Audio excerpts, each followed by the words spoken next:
Olha aí, que efeito novo que o nosso amigo Alexandre criou, nem esperava.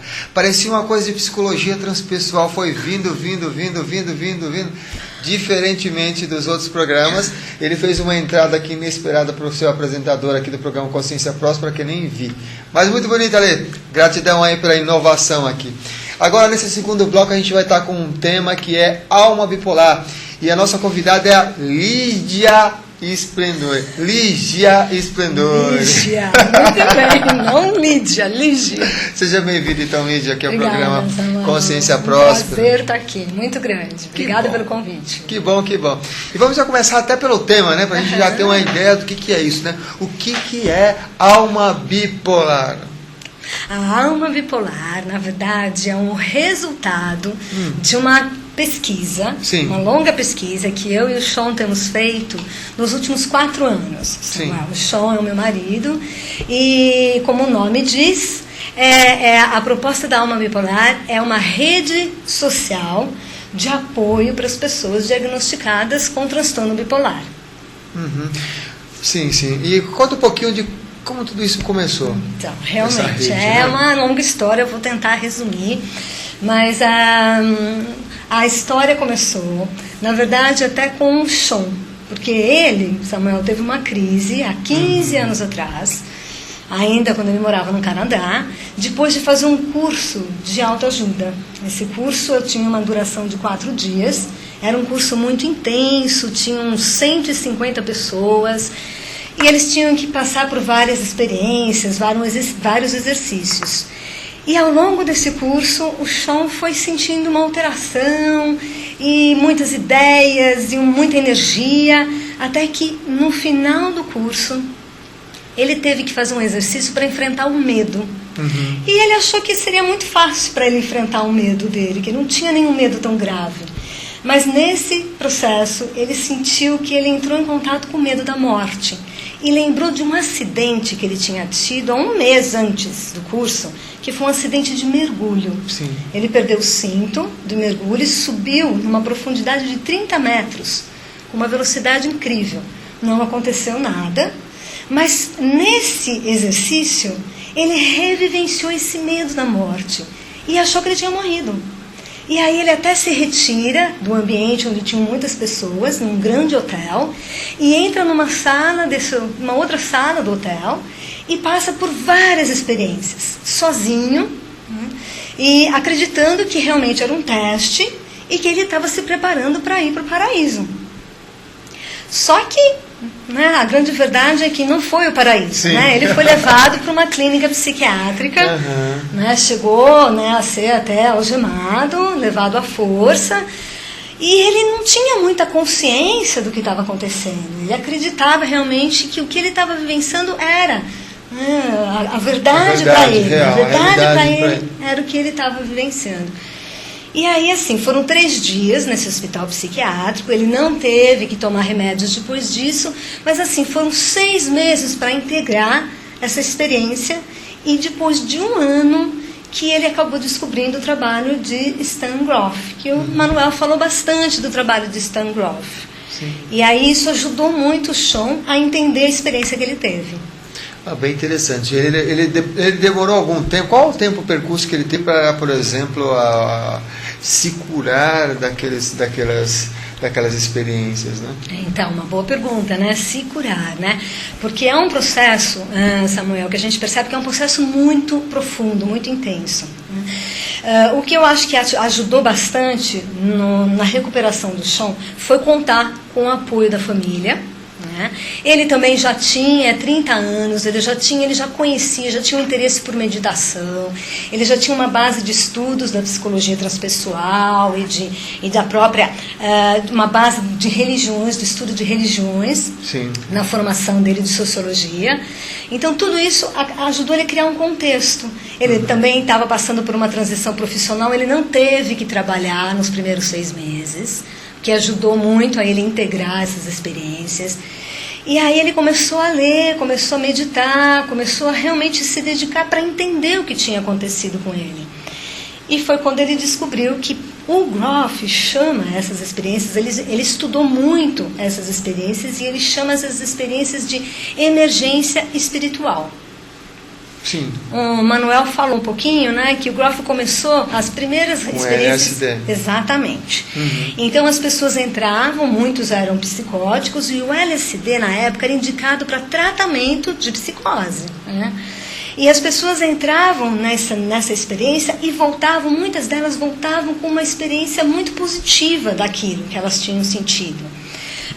Com uma relação até mais aberta para a vida, com uma sensação melhor consigo mesma. E isso ajudava as pessoas a se recuperar. Uma das nossas convidadas que passou aqui pelo programa Consciência Próspera, a Monja Cohen, ela falou também que viveu também essa mesma época e teve essas experiências também com essa utilização e tudo mais, né?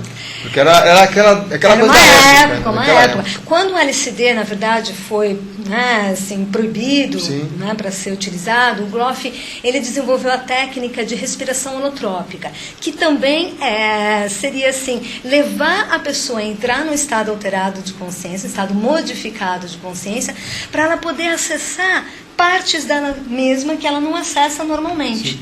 E trazer com isso uma experiência, né, de transformação. Isso aí eu já acho uma coisa bem interessante, porque já é uma coisa mais saudável. A própria pessoa, através de todo o momento da respiração, você consegue alcançar esse estado diferenciado de consciência, né? E também a gente dá uma margem para uma reflexão para aquelas pessoas, por exemplo, que quer transcender, né, que não precisa de utilização de psicotrópicos ou de qualquer outro tipo de medicamentos para você realmente estar, porque você é uma consciência que está nesse caminho, como a gente viu até falando de psicologia transpessoal, né? A gente tem essa conexão, essa espiritualidade dentro da gente, né? Com a gente.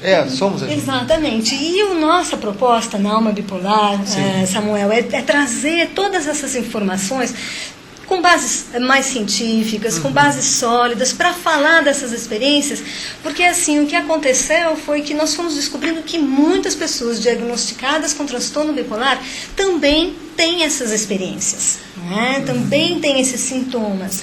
Legal, você falou dessas bases científicas, e quais os autores que vocês, vamos dizer, que são a base que sustenta, que se baseia esses estudos da alma bipolar? Na verdade, a gente realmente usa bastante Groff, né? A gente traz muito Groff, com todos esses estudos da consciência que ele trouxe. Então, ele desenvolve também toda uma série de sintomas, né? O que causam, são vários tipos de emergência espiritual, que ele catalogou ao longo da história dele. Você quer compartilhar algum desses casos? Então, na verdade, o que a gente percebe, que assim, o que o Groff realmente pontuou é que essa emergência espiritual, ela pode acontecer de duas formas. Ela pode acontecer de uma forma mais gradual, onde a pessoa aos poucos vai passando por experiências e no decorrer da vida ela percebe que essas experiências, elas estão de alguma forma ajudando nesse desenvolvimento espiritual dela, e para outras pessoas essas experiências elas acontecem de uma forma muito rápida, onde a pessoa não se sente preparada,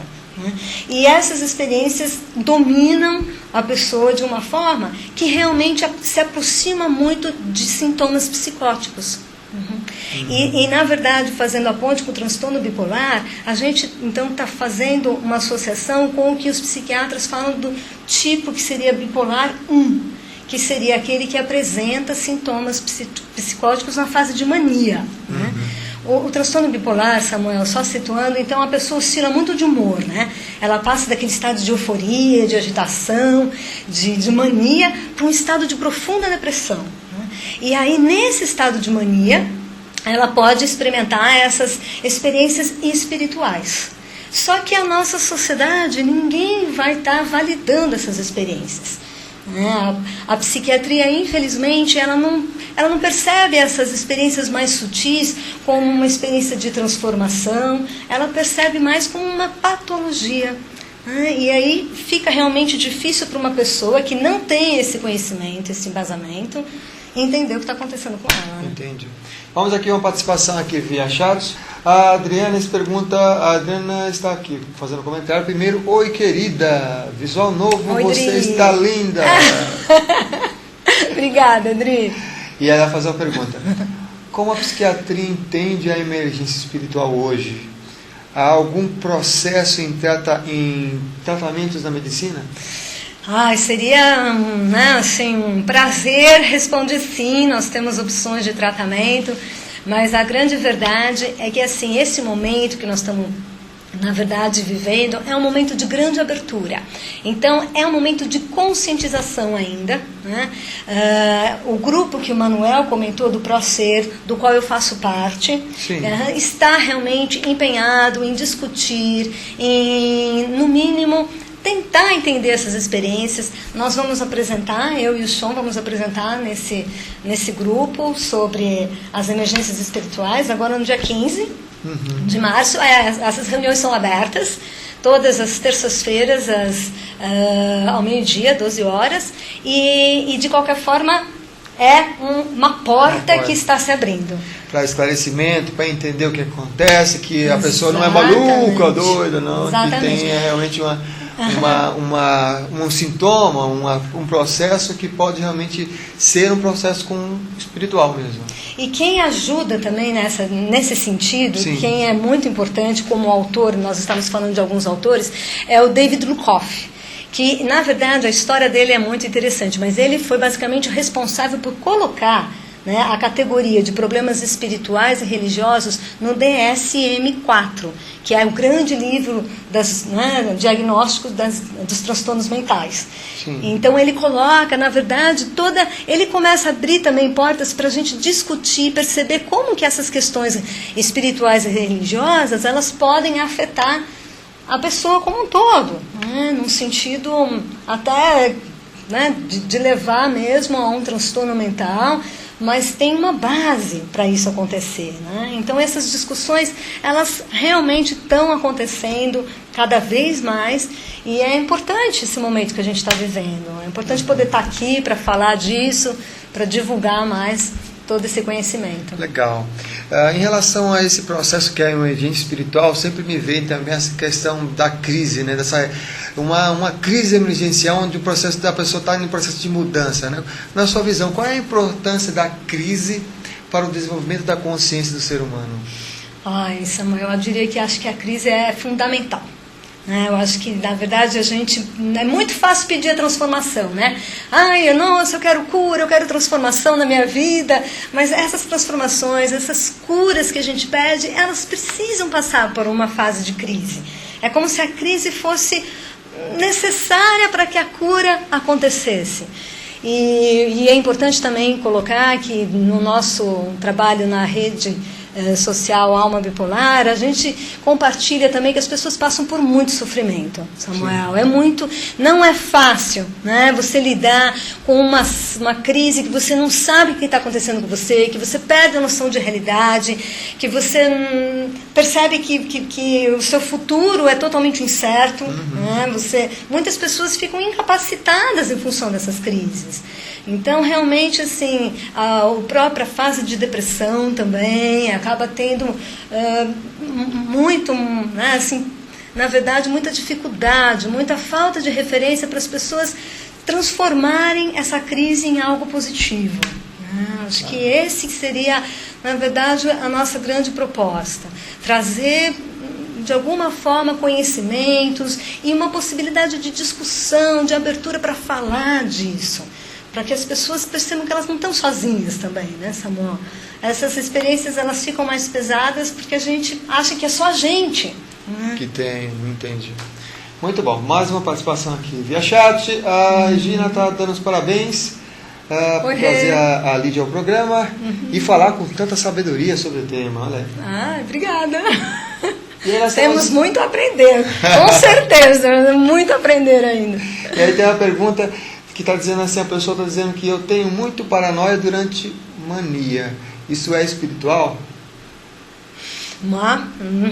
Interessante pergunta, Porque a gente vê que esses espectros das experiências da consciência, eles vão, como o Manuel comentou, eles incluem vários extremos. A pessoa vai de um extremo, de um êxtase, com um extremo, às vezes, de um grande medo, uma grande paranoia, e sem dúvida, muito mais difícil. Né? Nesses casos, Samuel, inclusive, é importante pontuar que em nenhum momento nós estamos falando aqui que uma percepção vai anular a outra.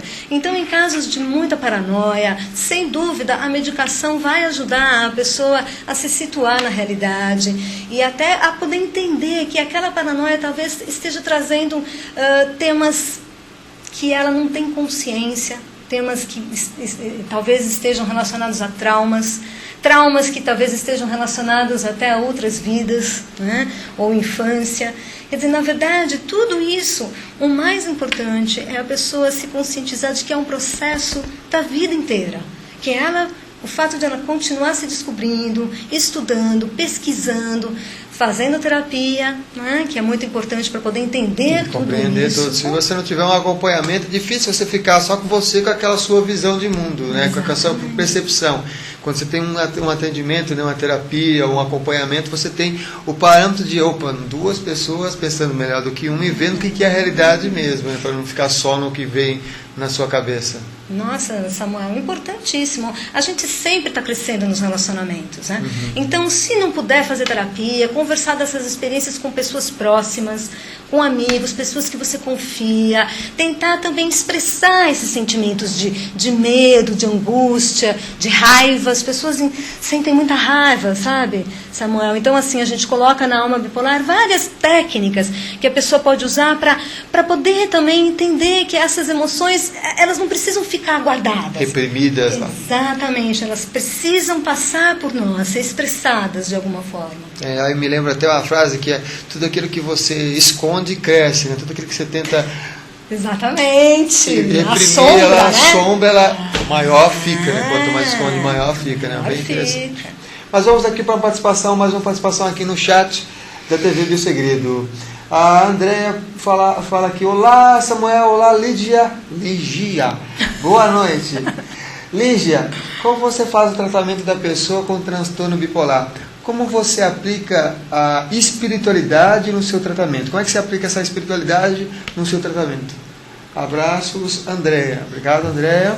A espiritualidade, como também o Samuel comentou, para a psicologia transpessoal é algo inerente ao ser humano. Né? A visão do homem na psicologia transpessoal envolve aspectos biológicos, psicológicos, sociais, espirituais e até mesmo cósmicos. Né? Então, para a gente lidar na psicologia transpessoal, a gente vai estar acessando todas essas dimensões do ser humano. Sem dúvida, são várias etapas, às vezes, para a gente chegar, né, a acessar essa espiritualidade. Mas ela vem também, Samuel, de uma forma natural com relação a esse princípio de transcendência que o Manuel falou, que seria esse impulso, essa pulsão que nos leva a tentar entender o sentido da vida, a tentar descobrir quem somos, o que nós fazemos aqui. E são questões existenciais de todos nós, né? Não só do transtorno bipolar. Mas assim, no transtorno bipolar, a pessoa se sente muito, de alguma forma, presa a um padrão, a um papel que ela tenta cumprir, né? E que ela não está se encaixando naquele papel. Então, é como se fosse, de alguma maneira, a síndrome do patinho feio. Também, exatamente. Ali eu presente, não me encaixo. Não me encaixo. Isso, é mesmo. E tem esse processo da morte do ego, né? Que você, então, de alguma forma, sente que você está vivendo uma morte. É uma dor muito grande, deixar de ser quem você achava que era, né? Mas você não sabe quem você vai ser, né? Então, essa fase é uma fase de muita angústia, né? Até que esse novo ser possa, né, tomar uma forma nova. E reconhecer o que ele realmente é, né? Exatamente. Então vamos mais uma participação aqui via chat, agora da Socorro Melo. Socorro, linda! E ela coloca aqui: como as pessoas podem acessar a rede bipolar? Muito bem, podem acessar através do nosso site www.almabipolar.com. E aí a pessoa, na verdade, ela vai fazer um registro, viu, Samuel? A gente teve alguns problemas de spam. Sim. Então a pessoa não pode acessar diretamente. A gente vai aprovar esse membro, ele vai ter que esperar aí uns 2 dias no máximo para receber essa aprovação, e aí ele pode acessar e será sempre muito bem-vindo. E lá nós temos vários vídeos, muitos desses vídeos feitos, né, pelo Sean, alguns traduzidos em português, E eles vão trazer todas essas, né, questões que a gente está discutindo aqui. E as pessoas vão criando também discussões entre elas, tem os fóruns de discussões, tem realmente vídeos, quando as pessoas se sentem que tem alguma coisa que elas se identificam, elas podem colocar os vídeos. A participação é muito grande. Em pouquinho mais de um ano, a gente está com mais de 350 membros. E eu contei, para falar aqui hoje, que a gente tem de 18 estados brasileiros, pessoas de 18 estados. E entre o nosso trabalho em português e inglês, nós temos pessoas de 20 diferentes países, né? Então, esse trabalho que a gente está fazendo de espalhar essas informações está sendo muito importante. Está chegando realmente onde as pessoas estão precisando desse conteúdo, dessa informação, dessas experiências para ter um parâmetro, né? Científico e também vivencial, já que tem um chão que tem a sua experiência vivencial, que passou por aquilo, que é bem interessante. Quando eu falei do Lukoff, o Lukoff também, na verdade, em inglês, ele tem no site também, que ele também... tudo em inglês, ele fala da experiência dele e ele também passou por uma grande crise. Eu não sei se a gente teria tempo. Alguns minutinhos. 3 minutinhos. Então, quando ele tinha aí uns 23 anos, o Lukoff, ele passou por uma crise que ele realmente perdeu a noção de realidade e foi numa viagem que ele fez e nesse processo ele achou que ele era a reencarnação de Buda e de Cristo ao mesmo tempo. E ele tinha que escrever uma Bíblia. Para trazer esses conhecimentos. E esse processo dele foi realmente muito longo, muito dolorido, mais de 6 meses para integrar essa experiência, até que ele teve, nos momentos, até pensamentos de suicídio, Samuel. Foi realmente tudo que as pessoas que têm transtorno bipolar às vezes passam. E aí só que ele teve esse insight, que ele tinha que estudar, aprofundar esses temas na vida dele, que essa era a missão dele. E é o que ele tem feito, né? Então, é interessante que muitos profissionais, médicos, na verdade, passam por essas crises. Nem todos conseguem parar a medicação, mas essa compreensão maior desses problemas, ela está cada vez mais acontecendo. Muito bem, a gente recebeu aqui já o sinal... De 1 minuto. De 1 minuto. Obrigada, Samuel. Então a gente agradece a participação aqui no programa Consciência Próxima. Foi ótimo, passou super rápido. Passou super rápido, adoraria conversar mais, explicar mais. Não é? Agradecemos o Leandro. Não deu, Leandro, para ler aqui a sua pergunta tão extensa que acabou de chegar aqui. Vai ficar para uma próxima oportunidade. Eu tento entrar em contato também com a comunidade da Alma Bipolar para estar respondendo isso. Por favor, deixe a sua mensagem final lá para os nossos amigos internautas. Lígia. Acho que assim, uma gratidão, por um lado, por estar de alguma forma podendo falar sobre tudo isso e ajudar essas pessoas que estão passando por essas crises, que estão sofrendo muito em tudo, né, nessa questão de transtorno bipolar, sem nenhum apoio às vezes, né? Muita gente realmente se sente muito sozinho. Então, para vocês, muita gratidão e que esse sofrimento de vocês seja transformado em cura cada vez mais. Muito amor. Obrigado, Lígia. Gratidão mesmo. E você que está acompanhando, eu quero fazer um convite final para vocês. Agora vai ter carnaval e nós vamos estar realizando um retiro espiritual em Monte Verde, na cidade de Monte Verde. Para você que quer maiores informações, agora está nas últimas vagas, tem pouquíssimas vagas mesmo, menos de 5 vagas para preencher lá. Se você tiver interesse em participar, é só mandar um e-mail para mim, samuel.s.silva@bol.com.br, e aí eu passo maiores informações para você.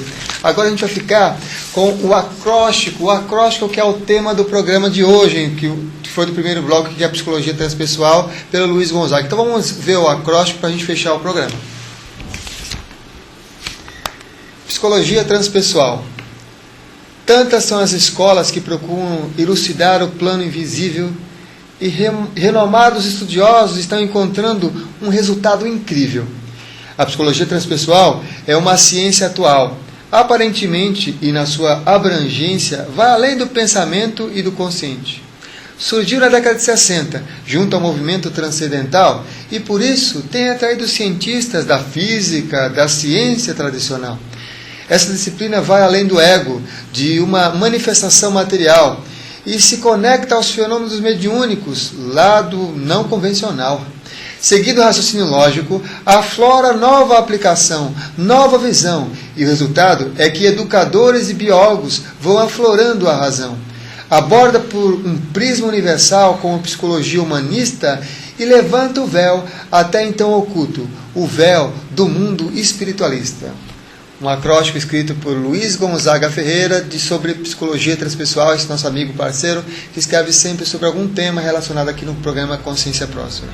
Desejo para você um ótimo feriado, um ótimo descanso, uma ótima semana. Nos vemos no próximo programa Consciência Próspera aqui pela TV Biosegredo. Tudo de bom para você, muita abundância, muita prosperidade, muito amor e tudo de maravilhoso em seu caminho. Um abraço e até mais.